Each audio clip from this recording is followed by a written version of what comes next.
Oke, Om Swastiastu. Selamat pagi untuk teman-teman dan Bapak dosen. Perkenalkan kami dari kelompok 7 ingin mempresentasikan hasil dari presentasi kami. Oke, sebelumnya sebelum memasuki ke materi, saya ingin memperkenalkan anggota-anggota kelompok 7 terlebih dahulu. Next. Baik, di anggota kelompok 7 ada saya sendiri, Iko Agus Satriawan Trisaputra, NIM Akil 127. Ada teman saya Igede Juliantara dengan NIM Akil 122. Ada Igusti Murah Made Ardi Aryawan, NIM Akil 126. Ada Komang Bagus Udiana Adi Gurnita, NIM Akil 123 yang berhalangan hadir. Ada Imade Anandika BBK dengan NIM Akil 103. Presentasi kali ini akan dimulai oleh saya sendiri dengan materi bentuk dari sekitar. Nah, struktur dari bentuk sekitar struktur dari objek bentuk sekitar yang saya ambil atau dari kelompok kita ambil. Yang pertama itu dari kelompok itu adalah pohon kelapa. Nah, pohon kelapa itu mempunyai tinggi 30 meter dan kalau bisa diketahui kalau pohon kelapa ini memiliki kegunaan sebagai sebenarnya kegunaan dari pohon kelapa itu sangat banyak, dari atas, dari daun hingga akarnya. Nah, ada pun juga fungsi-fungsinya itu tersebut. Yang pertama itu ada buah kelapa yang bisa kalian tahu itu bisa sebagai beragam makanan, minuman, dan bagi kesehatan tubuh. Nah, ada sabut kelapa. Sabut kelapa itu bisa juga digunakan sebagai spons cuci piring dan keset. Yang ketiga, ada batok kelapa. Nah, batok kelapa ini biasanya digunakan untuk orang menggunakan sebagai arang untuk membuat sate itu segala macam dan juga sebagai kerajinan tangan. Habis itu yang keempat, ada daun kelapa. Dan daun kelapa ini biasanya digunakan sebagai atap rumah, pembungkus makanan, dan lainnya. Dan kelima, ada akar tanaman kelapa yang biasanya digunakan sebagai kerajinan tangan dan mencegah erosi.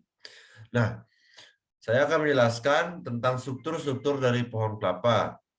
Nah, pohon kelapa ini kekuatannya itu berada pada akar pohonnya. Nah, kenapa akar pohonnya? Karena akar pohon kelapa dapat menahan beban yang dibawa oleh pohon kelapa tersebut. Nah, selain itu, bentuk akarnya yang serabut dan banyak membantu menahan beban yang dihasilkan dari pohon kelapa tersebut. Nah, keseimbangan. Nah, keseimbangan dari selain sebagai menahan beban dari pohon kelapa, akar pohon kelapa ini juga berfungsi sebagai penyeimbang pohon kelapa dengan bentuknya yang besar dan menjulang tinggi. Ditambah lagi, keberadaan pohon kelapa itu lebih dominan berada di pesisir pantai. Nah, adapun estetika visual. Estetika visual ini dengan adanya daun kelapa menambah kesan yang indah dengan bentuk pohon yang menjulang tinggi dan besar. Nah, kestabilan dari pohon kelapa terdapat di bagian batang pohon kelapanya. Nah, kenapa? Karena semakin tinggi batang pohon kelapa, semakin tinggi juga risiko pohon tersebut tumbang. Nah, jadi batang dari pohon kelapa ini mempengaruhi juga keseimbangannya. Jadi semakin tinggi dia, semakin mempengaruhi juga beban yang diterima oleh si akar dan membuat stabil si pohon kelapa. Nah, yang terakhir ada penerimaan beban. Penerimaan beban pada pohon kelapa terdapat pada akar dan ujung batang dekat akar. Nah, kenapa? Karena menahan beban dari batang pohon kelapa yang tinggi dan besar dan buah kelapa dan daun pohon kelapa tersebut. Oke, presentasi selanjutnya akan dilanjutkan oleh teman saya. Terima kasih. Terima kasih Agus atas waktunya. Sini saya akan melanjutkan presentasi dari teman saya. Dalam presentasi ini, dalam kelompok kami sini mengambil tema dengan tema ayam yang memiliki dimensi 40 cm, pembentukan berawal dari telur lalu dirami oleh induknya dan hingga akhirnya menetas. Komponen objek yaitu adalah paruh, sayap, kaki, dan ekor. Fungsi objek ayam memiliki banyak kegunaan, yaitu ayam diternakan untuk telur, dan daging ayam menjadi bahan makanan. Dan di sini saya akan menjelaskan tentang struktur pada ayam ini, yaitu yang pertama adalah kekuatan. Kekuatan pada ayam terdapat pada kaki ayam yang sangat kecil, tetapi mampu menopang berat badannya yang cukup berat dan besar. Dan yang kedua ada keseimbangan. Ayam juga termasuk dalam keseimbangan karena dengan kekuatan kaki, ayam juga bisa menyeimbangkan badan yang berdiri. Kestabilan pada ayam. Kestabilan pada ayam terlihat pada bagian kepala. Kepalanya yang mana kepala ayam memiliki kestabilan jika mengangkat ayam dan digerakkan, kepala akan tetap stabil. Estetika pada ayam terlihat pada ekor. Pada ekornya dan tenggernya yang berwarna merah yang terlihat gagah saat bertengger. Dan kemudian corak bulunya yang bermacam-macam motif. Penerimaan beban pada ayam yaitu pada ayam adalah badan ayam terlihat besar dan lebar. Hal ini mampu menahan beban yang jatuh ke badannya.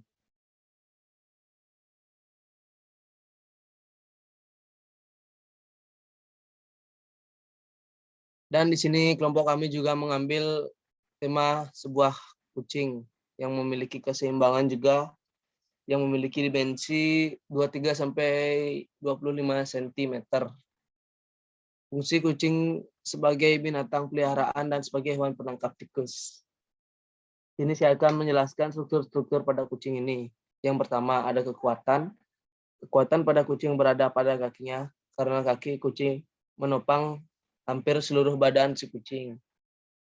Kestabilan pada kucing. Kucing terlihat pada bagian kepala dan ekor yang mana memiliki kestabilan. Dan yang ketiga, ada keseimbangan. Keseimbangan kucing terletak di bagian ekor karena ekor pada kucing berfungsi juga sebagai penyeimbang, sama seperti fungsi ekor hewan yang lain berkaki 4. Estetika visual pada kucing. Pada kucing terlihat pada ekor yang bulunya yang bercorak dan warna dari bola matanya seperti kuning, hitam, dan hijau.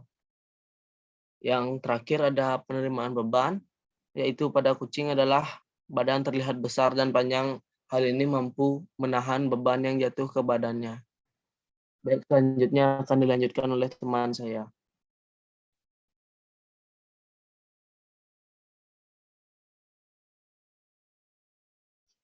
Baik, terima kasih. Soalnya di sini saya akan lanjutkan teman saya. Saya mengambil struktur objek benda mati, yaitu kursi. Kursi memiliki dimensi 45 cm. Komponen objek kursi yaitu ada komponen kaki dan roda. Selanjutnya ada komponen bantalan, komponen sandaran, komponen corak warna. Fungsi objek yaitu sebagai bantu. Gus, cut benjap Gus. Di mic di. Cenik yang bunyi no. Baik, terima kasih. Di sini saya akan melanjutkan presentasi dari teman saya.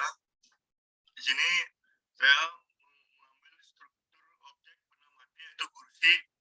Yang pertama ada dimensi. Kursi memiliki dimensi yaitu 45 cm. Selanjutnya ada komponen objek, yaitu ada komponen kaki dan roda, komponen bantalan, komponen sandaran, komponen corak warna. Selanjutnya ada fungsi objek, yaitu fungsi kursi yaitu sebagai tempat duduk. Selanjutnya ada 5 struktur fungsi. Yang pertama ada kekuatan, kestabilan, keseimbangan, estetika visual, dan penerimaan beban. Kekuatan pada kursi, selain memberikan kestabilan, kaki-kaki kursi juga memiliki beberapa keberadaan di atasnya. Kita sebut kestabilan. Kestabilan pada kursi terletak pada keempat tumpuan kaki tersebut yang dimana kaki tersebut dibuat tegak lurus agar tidak mudah bergoyang. Keseimbangan. Keseimbangan menjadi kekuatan kaki-kaki kursi juga termasuk dalam keseimbangan karena dalam kekuatan kaki dan kursi juga bisa menyeimbangkan badan kursi yang tegak lurus. Selanjutnya ada estetika visual. Estetika visual pada kursi dapat terlihat dari bentuknya di mana bentuk kursi yang lokasi dan jenis bentuknya. Yaitu berada pada badan manusia yang mendekati kursi, terlihat pada badan manusia yang lebar dan besar bisa menahan beban yang berat.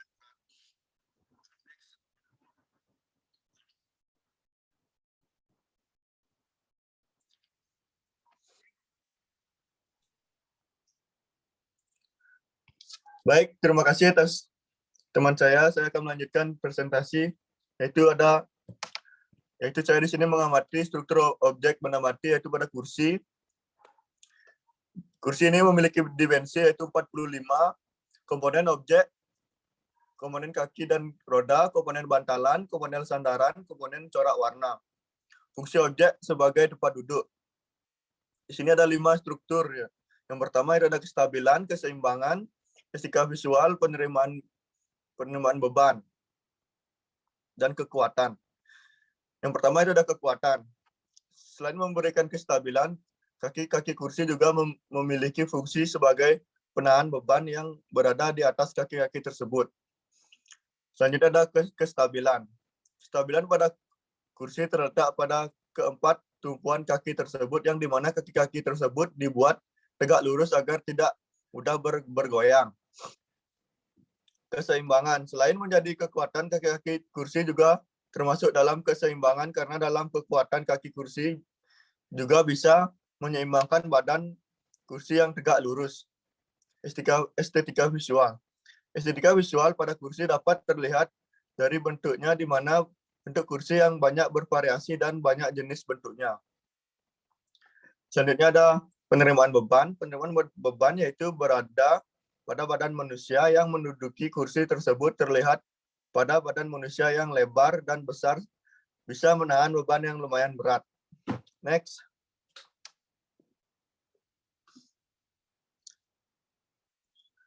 Sini selanjutnya ada struktur objek benda mati yaitu tripod. Tripod memiliki dimensi 60 cm sampai 120 cm.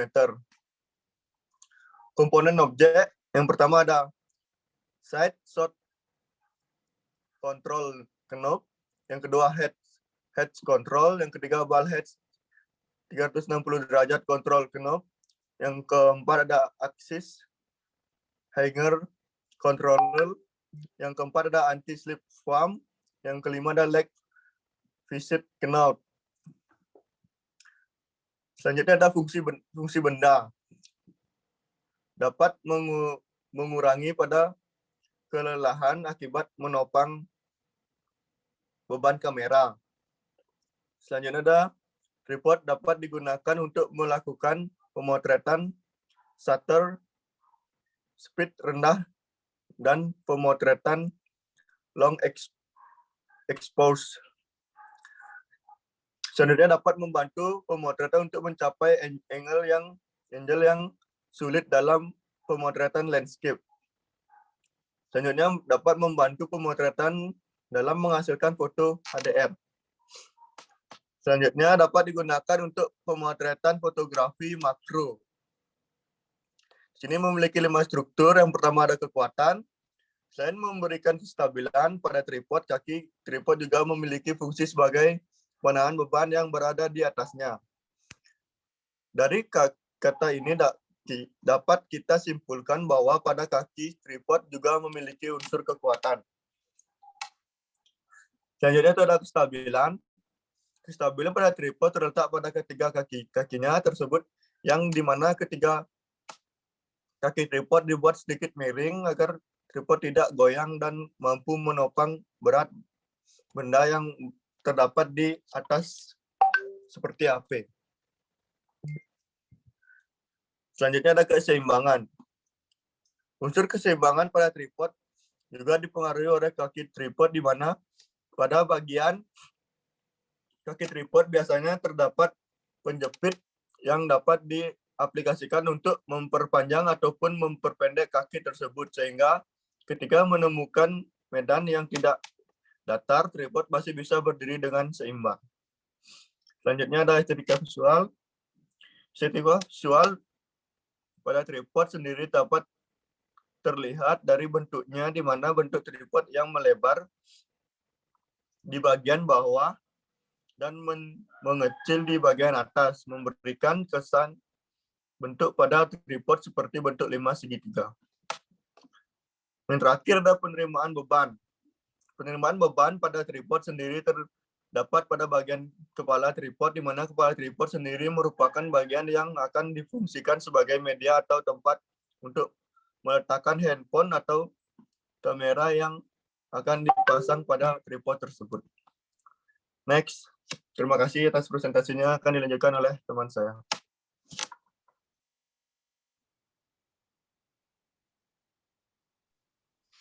Baik, terima kasih atas waktunya. Di sini saya akan menjelaskan struktur objek benda mati. Objek benda mati yang saya gunakan adalah lampu belajar. Dimensinya 25 x 46 cm untuk fungsi menambah pencahayaan saat belajar atau membaca, tidak mengganggu orang yang sedang tidur dengan cahaya lampu, dapat menjadi sumber cahaya ketika listrik mati, dan mudah dioperasikan, dan menjadi elemen dekorasi meja belajar. Adapun struktur dari objek benda mati ini adalah kekuatan. Selain memberikan kestabilan, kaki-kaki lampu belajar memiliki fungsi menopang beban kepala lampu tersebut. Untuk kestabilan terdapat pada bagian kepala lampu dan kaki lampu belajar hampir sejajar hingga membuat tumpuannya menjadi seimbang.